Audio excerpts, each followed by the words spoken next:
Hey guys, what's going on today? It's ColePlays here. Today I'll be starting off my new series, Saturday Steam.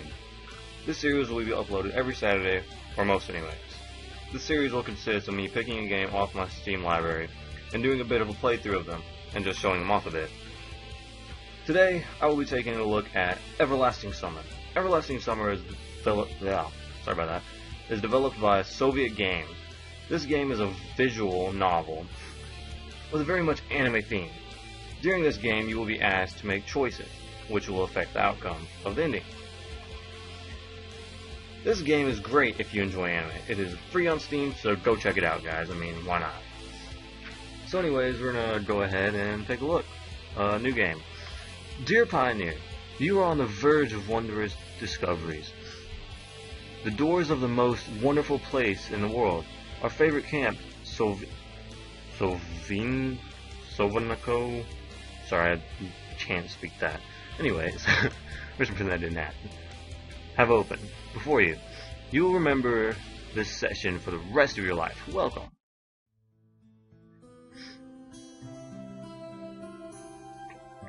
It's pretty nice music. I was having that dream once again. That dream? Same thing every night. But it's all forgotten in the morning, as usual. Maybe it's for the best. Only a glimpse of memory will remain of gates, half open, as if inviting me somewhere, with two frozen stone pioneers standing close, and also that strange girl, who keeps asking me.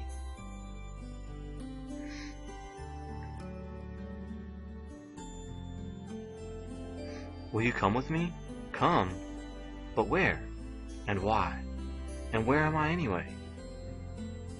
Of course, if it all would have happened in real life, I would have certainly be scared. This much is sure. But this is just a dream. The same one I see every night. There must be a reason. You don't have to know where or why to realize something is really happening. Something desperate for my attention. Since everything that surrounds me here is real. As real as things in my own flat. I could open the gates, hear the hinges creak, brush the crumbing rust away with my hand, inhale fresh, cool air, shiver from the cold. I could, but to do that, I would need to pick myself up, make a step, move my hand. But this is a dream, I understand that, but what of it? What would change my understanding? Because here, it's just like on the other side of the cracking screen of an old TV, which struggles to the fight against static noise and strives to show its audience everything without missing a single detail. But the picture is getting blurry. I must be waking up soon. Maybe I should ask her something. The girl. What's her name? About the stars, for instance. Why the stars, though? I rather asked about the gates. Yes, the gates. She would be so surprised. Or better, why dot over I was called a tittle. But dot over J was called a superscript dot. Nice letters.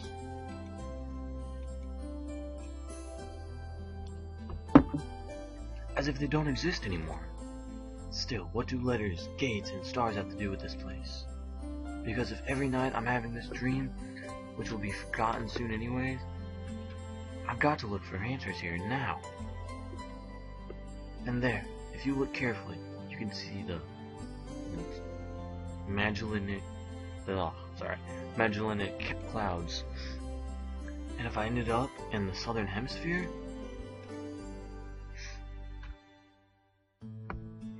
in a dream, there are the small things that catch the most of your attention. Unnatural color of grass, impossible curve of straight lines, or your own distorted reflection. While the real danger, which could put an end to everything right here and now, seems a trifle. It's natural, since here you cannot die. I know it for sure. I've done it hundreds of times. But if you cannot die, was there a point in living? I should ask the girl. She's the local. She should know. Yes, exactly. I should ask her about the owl, for example. One strange bird it is, though it doesn't matter. Will you come with me? And every time I have to answer, it's the only way, otherwise the dream will never end, and I will never wake up. Yes, I'll come with you. No, I'll stay here. I'm gonna say yes. Every time it's so hard to decide on an answer. Where am I? What am I doing here? Who is she? And why does so much of my life depend on this answer? Or maybe it doesn't. It's just a dream after all. Just a dream.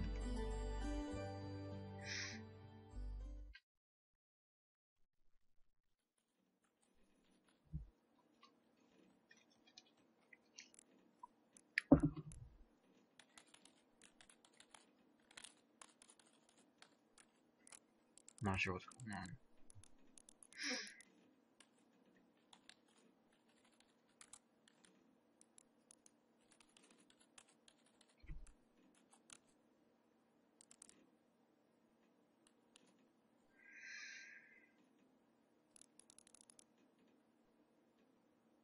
What am I looking at? What is that? The computer screen stared at me as if it were alive.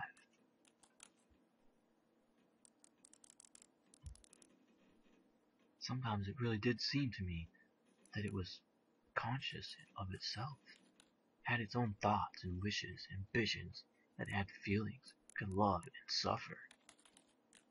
As if in our relationship the screen wasn't an instrument, it was me, a lifeless piece of plastic and text oil. There is some truth in that, probably because the computer provides 90% of my communications with the outside world. Anonymous image boards, some chats from time to time, rarely ICQ or Jabber, and forums even more rarely.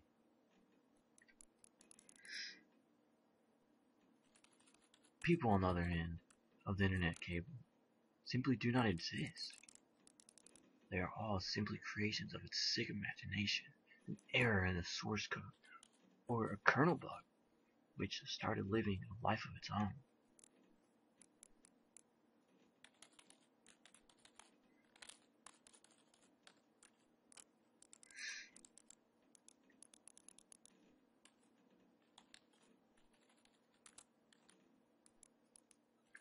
If one looked at my existence from the side, such thoughts would not seem so mad, and a physiologist would surely give me a bunch of sophisticated diagnoses, and maybe write me a doctor referral to an asylum. Some of these words are kind of hard for me.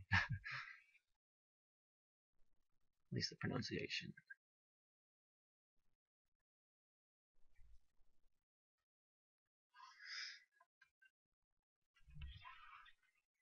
A small apartment with no trace of repair or semblance of order in it, and always the same view out of the window on the gray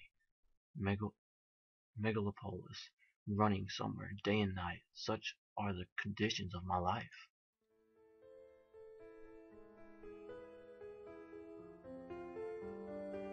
Well, of course it didn't all start like this. I was born, went to school, and finished it, like all the others. I was accepted at the university, where I spent a year and a half training and struggling. I drifted through several jobs.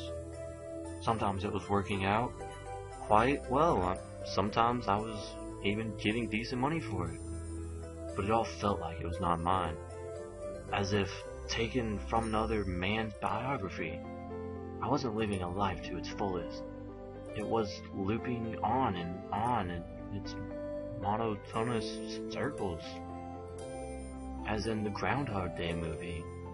It's just I had no choice in how to spend my day, and every day repeated itself in the same vicious spiral of emptiness, misery, and despair. For the last few years, I just sat in front of the screen all day. Sometimes there were mental jobs, sometimes my parents helped me. All in all, I was able to provide for myself. No wonder really, since my needs are quite minor.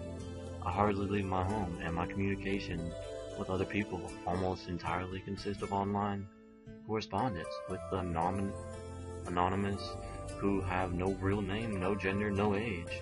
So in brief, quite a typical life of quite quite a typical antisocial person of his time. Kind of Donnie Darko on a minor scale without doomsday-related visions.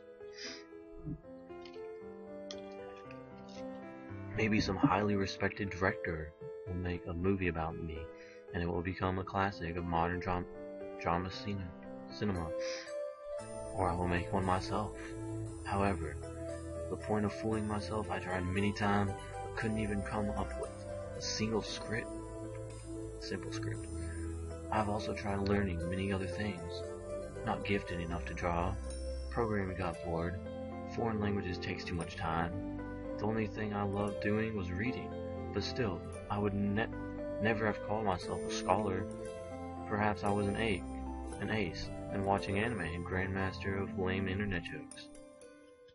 If I were to get paid for it, I probably would be a happier person, and a richer person too. But I doubt it would fill my holes inside of me.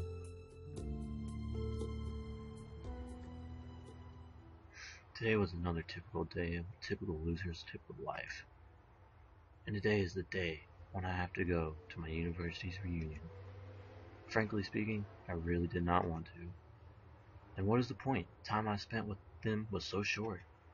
However, I got persuaded by a friend, my former university mate, and one of the few who I kept in touch not only through the internet.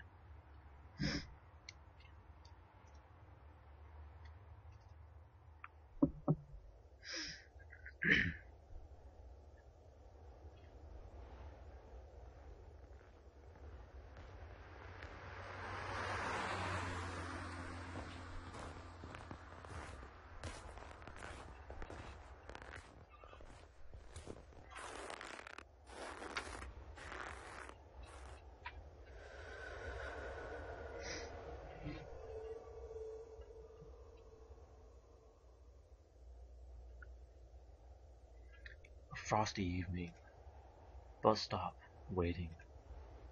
I never liked winter. Though hot summer is not my season either. It's just that I see no reason to point out any particular time of the year. It does not matter much what weather it is outside since you spend 24/7 at home. The bus today was running so late that I was about to curse it all and spent the last few hundred rubles for a taxi. The idea of returning home didn't cross my mind for some reason. As usual, millions of thoughts flew through my mind, but there was not a single useful one to seize. Such thought that you could bring to existence, give it a shape, turn it into an idea, and put it into practice? Maybe I should start my own business. But where would I get the money from? Or maybe I could go back to working in an office. No way. Maybe I should try freelancing. But what skills do I have? Who needs me after all?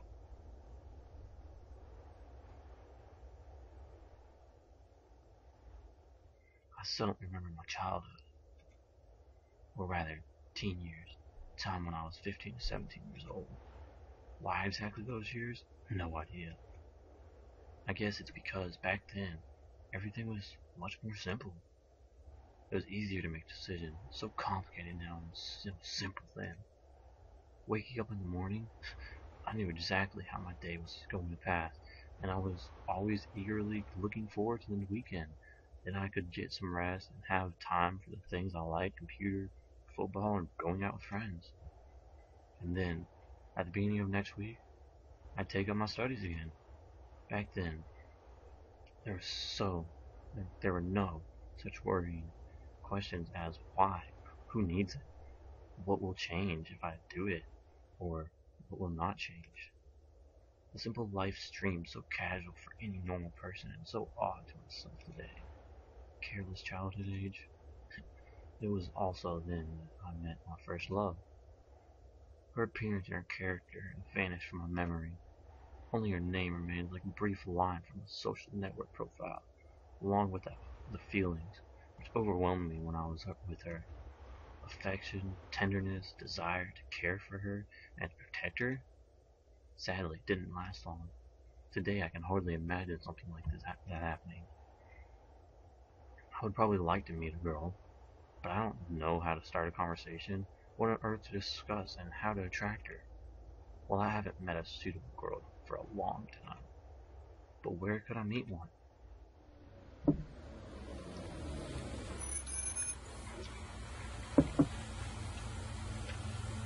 The sound of the engine working brought me back to reality.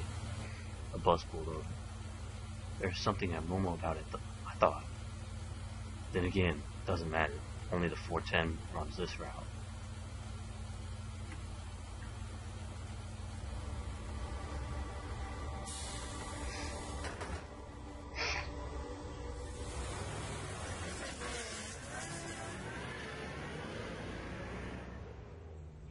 Streetlights passing me, and it is as if their cold lights sparks inside of me, trying to light up feelings long dead.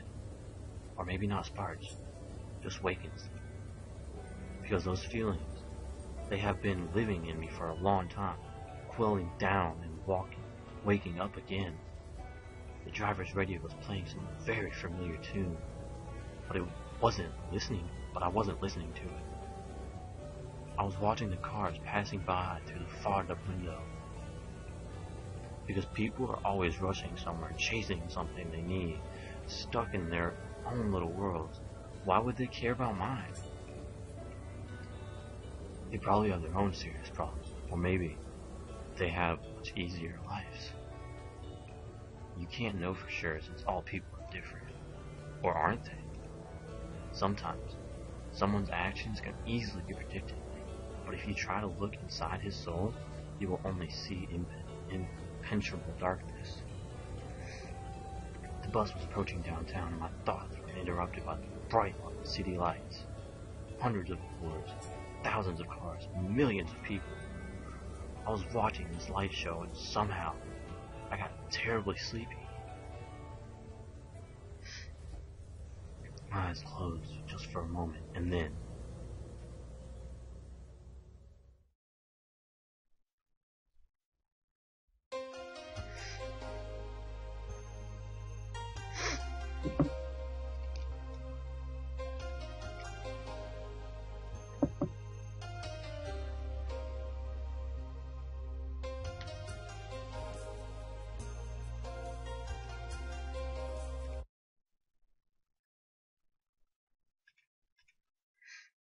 didn't mean to skip that if I did. Day 1. Bright daylight struck my eyes.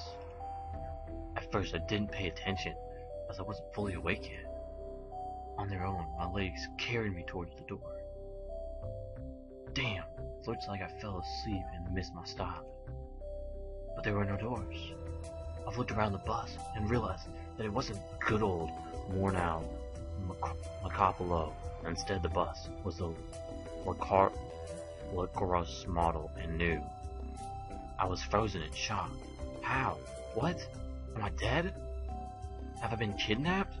No, I must be dead. I touched my body wildly, slapped myself in the face a few times, struck back of the front chair with my forehead. It's clear either I'm still alive or being dead. You can't still feel the pain. But how could all this happen? Maybe I was asleep for too long and ended up in the bus depot. And then what? Did they put me into another bus? I rushed out and took a look around. Greenery wherever I looked, tall grass on the roadside, trees, flowers, summer. But how? It was winter just a moment ago. I had a terrible headache, as if my head was going to explode. Step by step, I started to recall.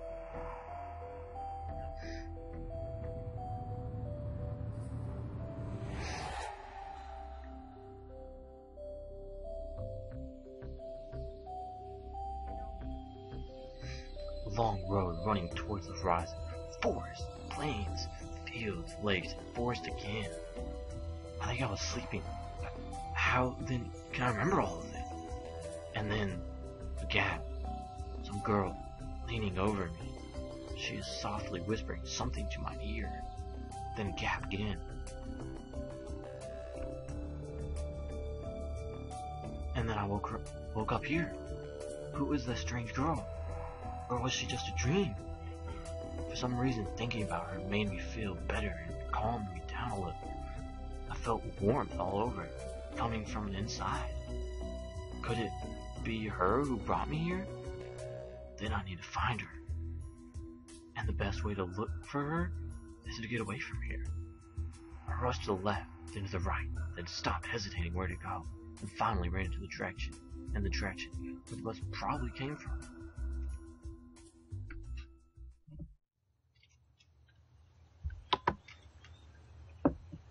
Physical exercise does refresh one's mind.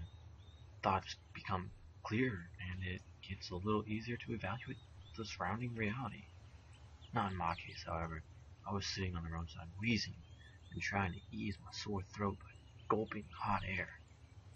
In any case, the run did its work. The fear withdrew for a while. Maybe I'm really just dreaming. Though after recalling my self-harm, I immediately rejected the idea. I am neither dreaming nor dead. The narrow road was running through the field and far into the distance. The exact road for my dream. I must be very far away from home. And it is not that it was winter yesterday, and it is complete summer now. It is about the environment. Of course, the summer is usually like that, green and hot. But here, everything is not just like in real life. Everything looks like it was taken from the paintings of Russian landscape artists of the XIX century. Not sure what that is. The grass is just too lush. The bushes are not like what bushes should be. They are so thick that you can't see anything through them, like treetops, honestly. And the trees themselves? The forest was quite far away, but the trees looked as if they had closed their even ranks and were now just waiting for an order to advance in the fields and plains. I caught my breath and looked at the bus, which was now barely visible. That was a good run. Fear took over me once again. And those power lines? There must be people out here. But what does it mean? In fact, that means nothing at all. Even hell can have power lines. Baking and roasting sinners is too old-fashioned. I must have reached the point of no return, after which you should either lose your mind completely or finally try to understand what is going on. And while I still have the choice, I should rather pick the second option. I slowly headed back to the bus. Of course, it was frightening. But I'm not likely to find an answer in the fields or the woods, and this wretched bucket of screws and is the only kind of link that I have with the real world.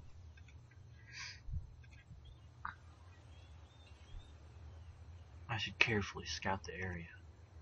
A brick wall and its gates crowned with souvenir signs, statues of pioneers, soldier sides, and a road sign nearby showing the bus route number 410. The trip is taking a bit too long today. I smirked. A person may start acting inadequately in extreme situations. Something like is probably happening to me now. This place didn't look abandoned at all. No rust on the gates, no damage to the walls. Savanov. What could have a name like that? Judging by the pioneer statues, it could be a kid's summer camp. And this camp seems to be working. Of course, the simplest explanation logically explains nothing at all. The strange girl, the altered bus, summer, the pioneer camp? Thousands of theories went through my head or my mind instantly. From alien abduction to lethargic sleep, from hallucination to time and space shift. None was worse than the other. There was really no way to pick a single one. Then it all came to me. I can try to make a phone call. I took out my cell phone and dialed the first number from my contacts list. But instead of signal strength bars, the screen was showing a thick cross. Alright, there may be no signal in such backward country place, so I cannot be the only who got here. Buses don't go on their own. I checked the bus from all sides to make sure that it was an hallucination. Bits of dirt on the bottoms, rust here and there, faded out paint, and worn out tires. No, this is definitely a very ordinary Icaros. Yeah, exactly the kind of bus which takes you to places beyond your understanding if you carelessly fall asleep. I gave a nervous chuckle. It came out by itself sporadically, because it wasn't the right place or time to laugh. But where on earth is a driver? I cautiously sat down on the curbstone beside the bus and started waiting.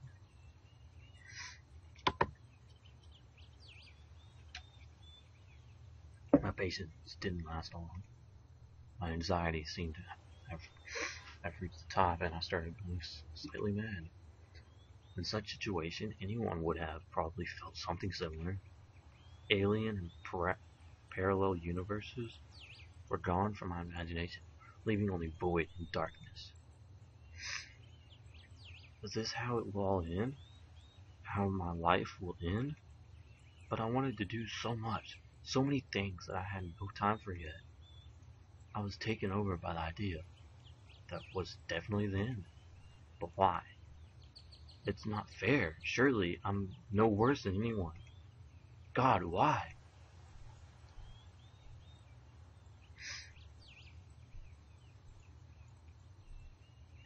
Tears were burning my eyes.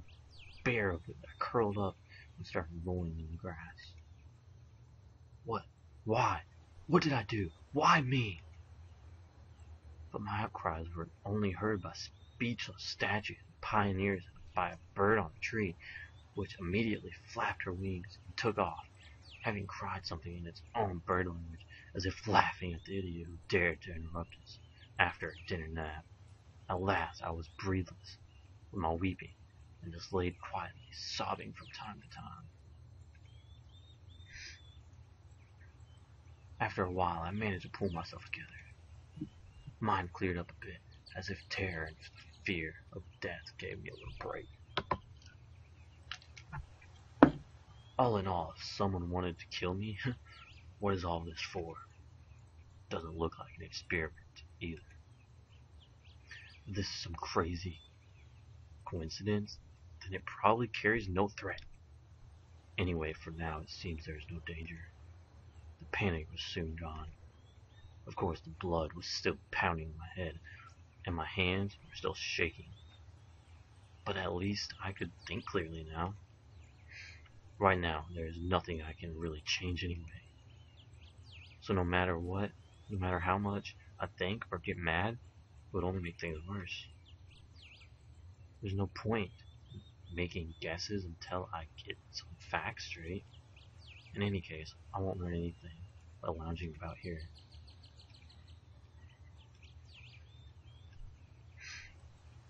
The camp, if of course it is really a camp, looked like the only place where people could be, so I decided to walk there, and hardly have I reached the gates when a girl came out from behind them, wearing pioneer uniform.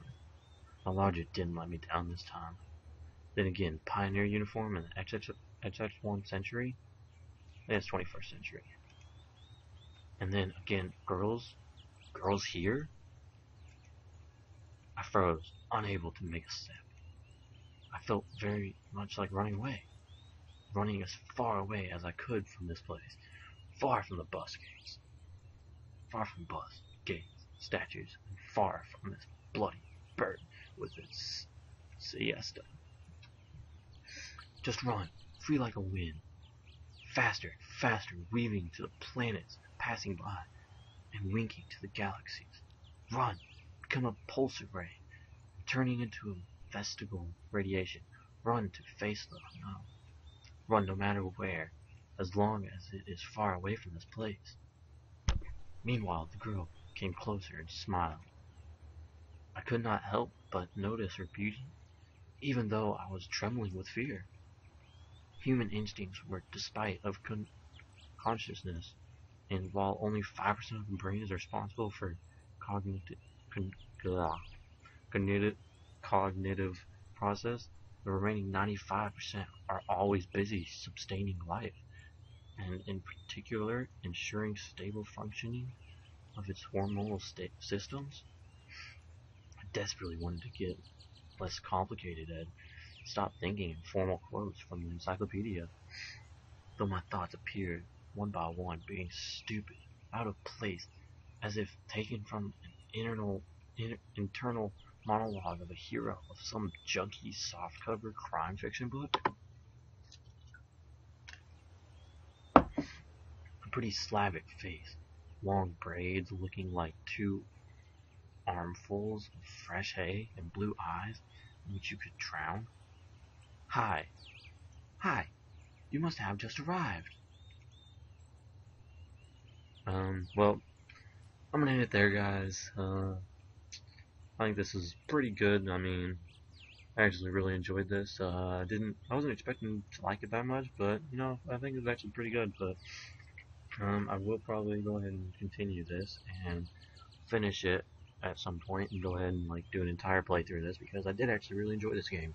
There is, however, if you guys are under the age of 18, you might want to ask your parent or whatever before playing this game, simply because there is possible nudity and possible sex scenes in this.